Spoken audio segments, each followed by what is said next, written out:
In this video I want to show you how to pop the hood on your Dodge Avenger. It works the same with the first gen and the second gen.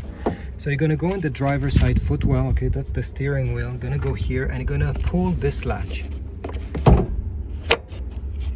Now let's go in the front of your Avenger. The hood will be still kept in place because there is a latch.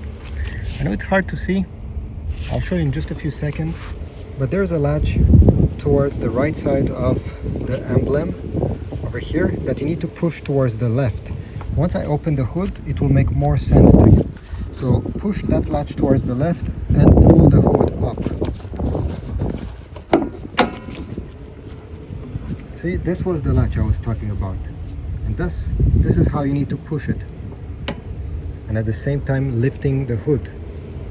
Now you need to put the prop rod, so yeah, the hood doesn't fall on your head. You need to place it in this particular hole. It says prop over here. This is because it goes there. And now the hood of your Avenger is up. Thanks for watching. Leave a like, subscribe, comment also down below, leave a comment, and yeah, I'll see you in the next one.